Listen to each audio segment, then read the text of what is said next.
Ya, kembali bersama saya Bambang Sadono di channel Inspirasi Jawa Tengah. Mudah-mudahan channel ini tetap bisa memberi inspirasi, memberi informasi, motivasi, edukasi, syukur bisa memberikan solusi kalau ada permasalahan yang dihadapi oleh masyarakat. Saya sudah bersama dengan Dr. Andes Sri Mulyadi, Ketua Dewan Kehormatan Persatuan Wartawan Indonesia (PWI) Cabang Jawa Tengah. Apa kabar Pak Sri Mulyadi? Alhamdulillah sehat Pak Bambang. Sehat nggih?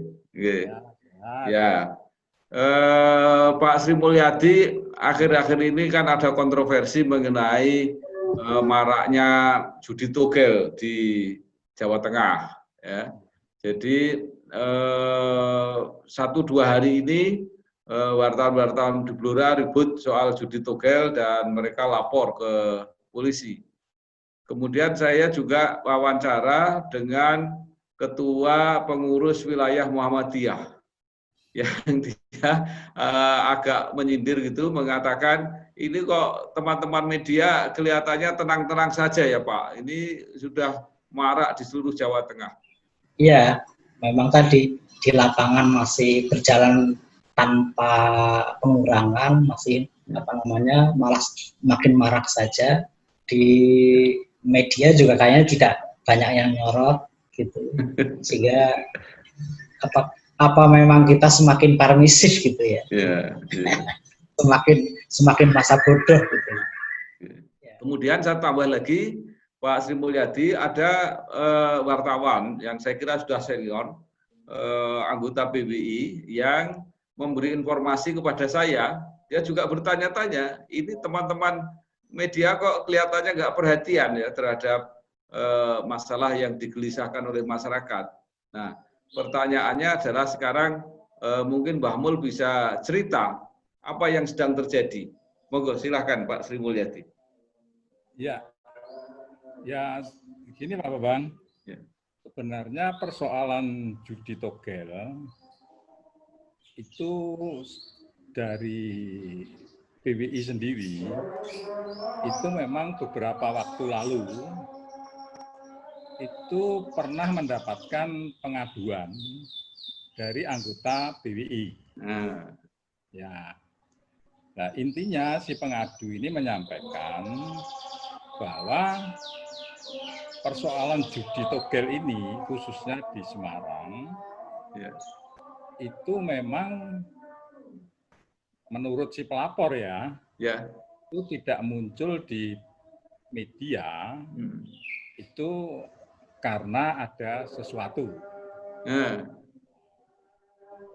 Kemudian atas laporan salah satu wartawan senior di PWI Jawa Tengah, kemudian Dewan Kehormatan kemudian melakukan pertemuan dengan pengurus harian dan hasilnya diserahkan kepada Dewan Kehormatan untuk melakukan investigasi. Ya, bagus. Melakukan investigasi.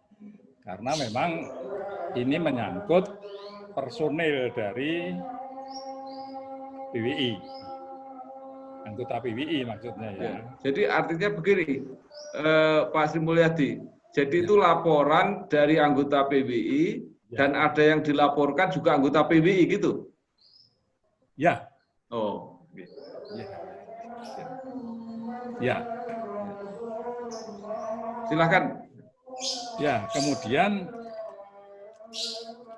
Dewan Kehormatan, dalam hal ini tim Dewan Kehormatan, itu ketuanya itu saya, ketuanya itu Pak Susiawan, Ketua KIP, Pak Hari Bustaman, dan juga Pak Kriwantoro dari Antara. Nah itu kita berempat berembuk membahas laporan ini. Kemudian kita sepakat membagi tugas untuk melakukan klarifikasi. Yang pertama, klarifikasi ini kepada pelapor. Silakan kalau pelapor itu mempunyai bukti.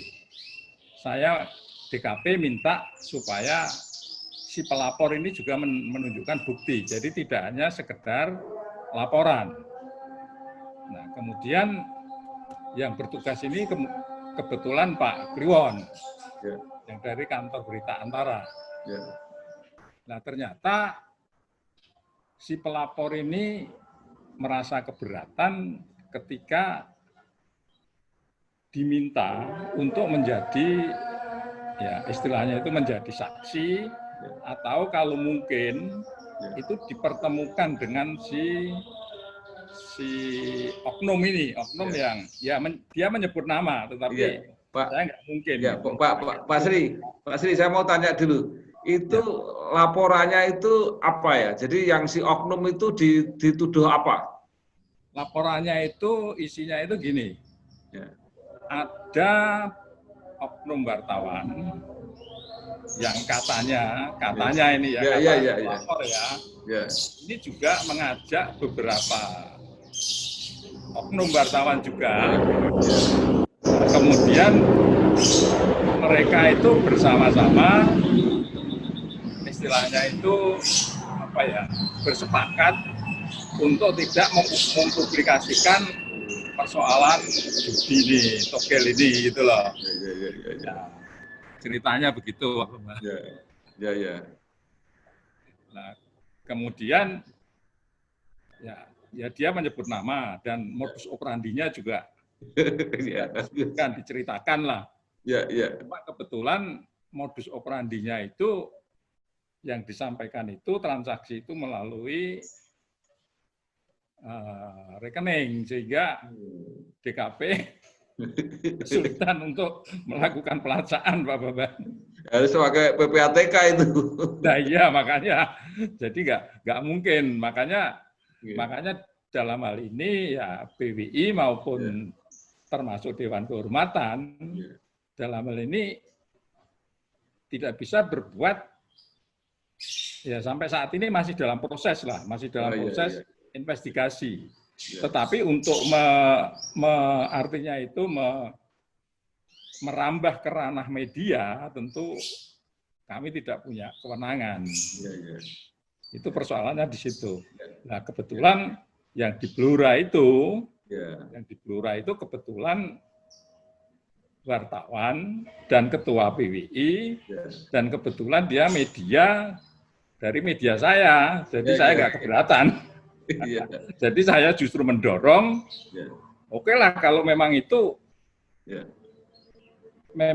realitas di masyarakat, silakan aja diberitakan, nggak masalah. Kalaupun toh ada wartawan yang terlibat, ya silahkan aja. Karena wartawan yang terlibat ini, dia otomatis melanggar bab 1 pasal 4 Kode Etik Jurnalistik. Dia sudah menyalahgunakan profesinya. Makanya kemudian muncullah berita itu di Suara Baru, di suarabaru.id.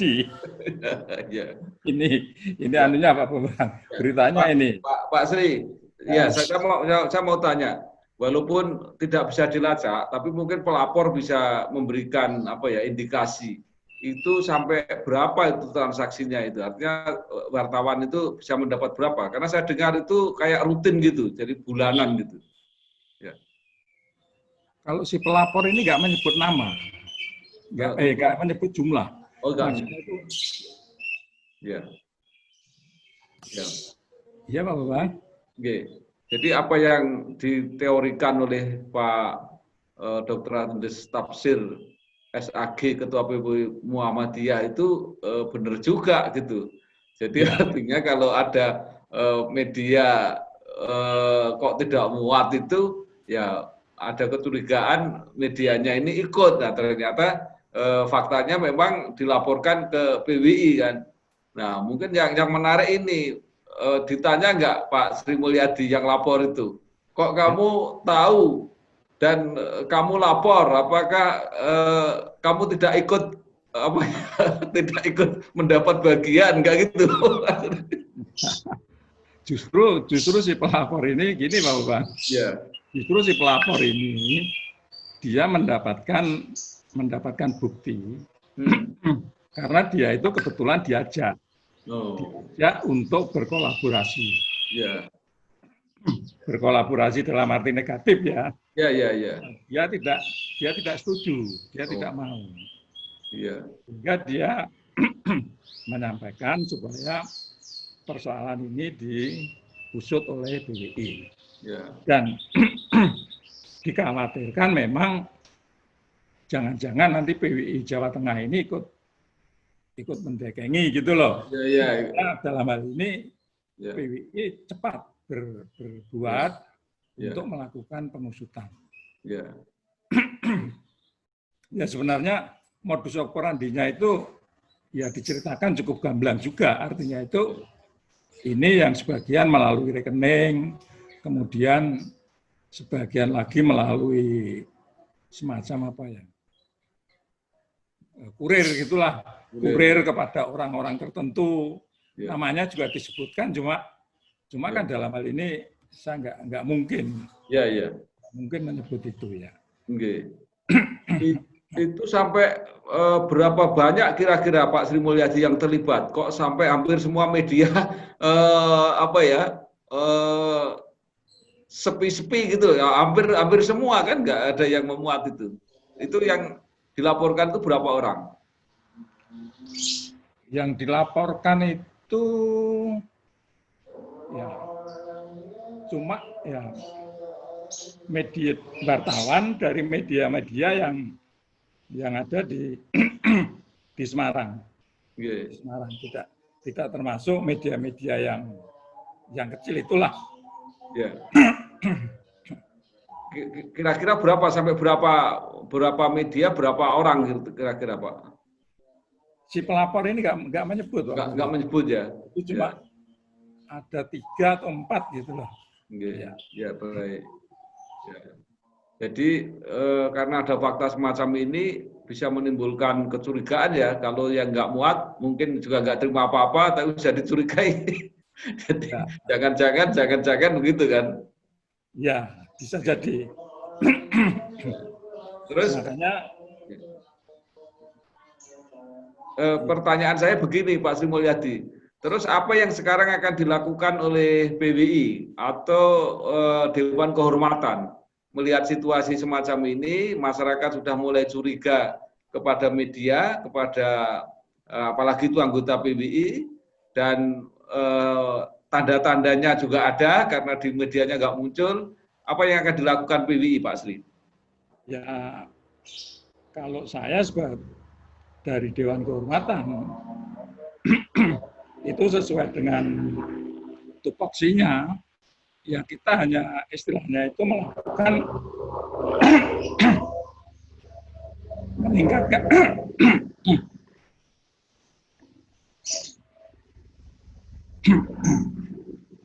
istilahnya itu sesuai dengan tupoksi TKP itu hanya melakukan pembinaan terhadap wartawannya. Ya, jadi dalam hal ini saya dan kawan-kawan di DKP itu ketika melakukan sosialisasi Undang-Undang Pers nomor 40 tahun 99 maupun Kode Etik Jurnalistik itu selalu menekankan pada jangan sampailah ada teman-teman wartawan ya, maaf Pak Bang sebentar. Kasihan Pak Mul. Jadi jangan sampai terjebak melakukan pelanggaran kode etik jurnalistik. Cuma sampai di situ karena tidak mungkin kita akan merambah ke ranah media, kecuali media itu media yang di bawah pengelolaan saya. Ya. Makanya seperti yang di Blora itu saya minta supaya di blow up lah, supaya masyarakat itu tahu ini loh. Ternyata wartawan tidak terlibat. Ya, oke, Pak Mul, saya kira menarik sekali, apalagi komitmen Pak Sri Mulyadi ya sebagai Ketua Dewan Kehormatan PWI Jawa Tengah ya untuk ikut bukan hanya memberantas togelnya, tapi membersihkan profesi wartawan ini sangat perlu diapresiasi. Tapi pertanyaan saya, berarti sampai sekarang yang dicurigai dan dilaporkan itu belum pernah dipanggil ya Pak? Kita belum berani memanggil, Karena kita gini nih, bagaimanapun kita menerapkan asas praduga tidak bersalah ya. Jadi sebelum DKP ini menemukan bukti-bukti yang cukup meyakinkan bahwa yang bersangkutan itu memang melakukan pelanggaran kode etik, kita belum berani memanggil.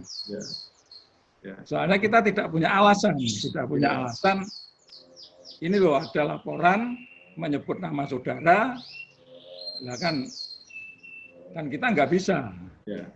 Nah, kecuali kalau misalnya kita sudah menemukan bukti, lah itu baru. Baik, Pak Sri Mulyadi.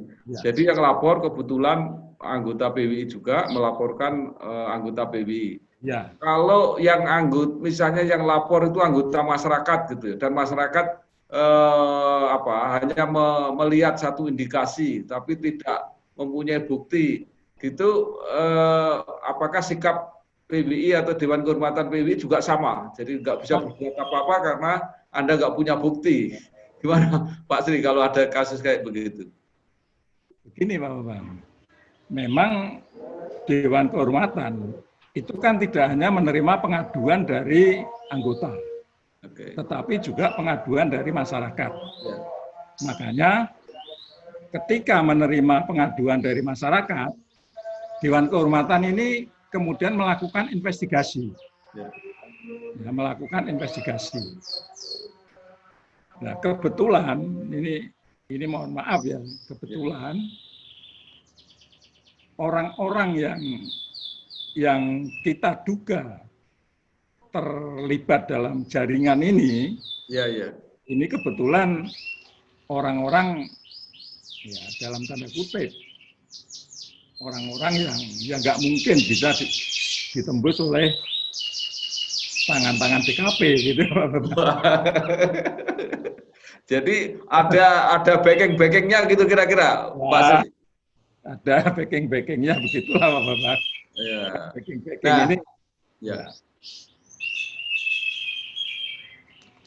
Silakan Pak Sri. Backing-backing ini memang nggak mungkin kita bisa menembus.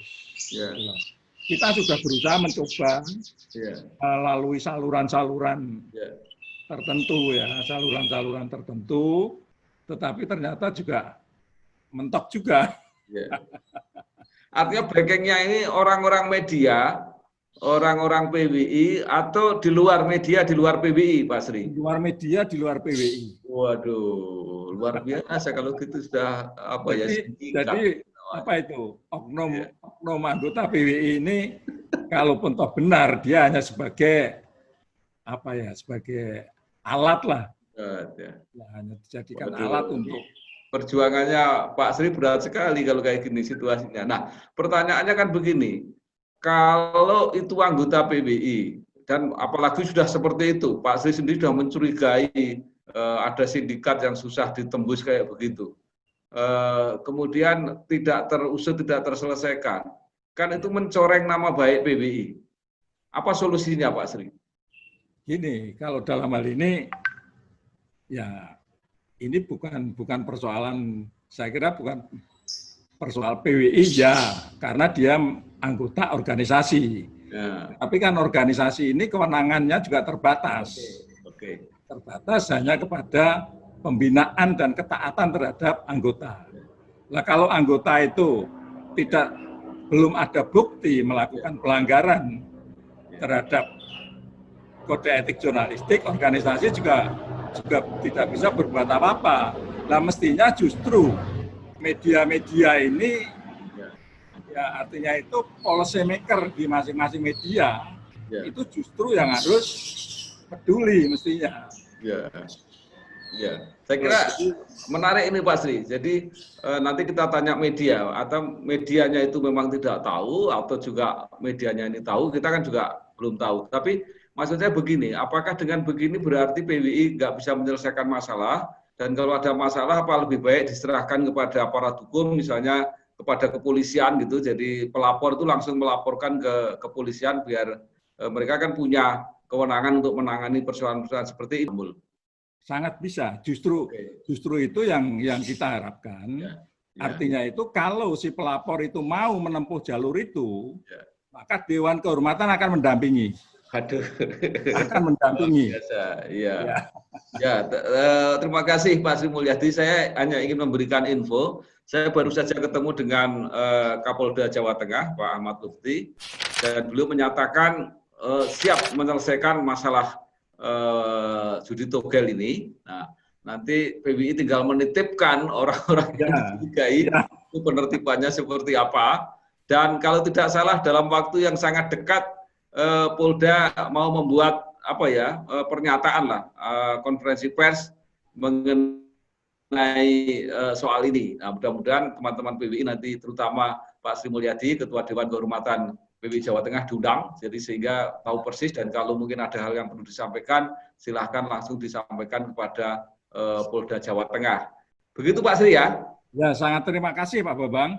Ya. Kalau misalnya Pak Bambang bisa memfasilitasi sampai ke Polda, lah itu kami sangat terima kasih. Ya. Karena ini akan menyelesaikan persoalan togel yang ada di Jawa Tengah ini.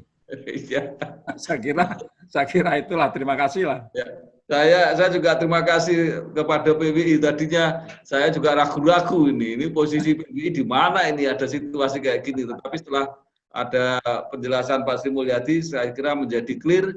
PBI sendiri mempersoalkan, tetapi ada tangan-tangan kuat yang membuat PBI tidak mampu untuk menyelesaikan. Gitu ya, Pak Sri Mulyadi ya. Bahkan saya itu melalui kelompok mahasiswa, itu pernah 3 kelompok mahasiswa, itu saya suruh menginvestigasi mengenai togel ini. Waduh. Ya.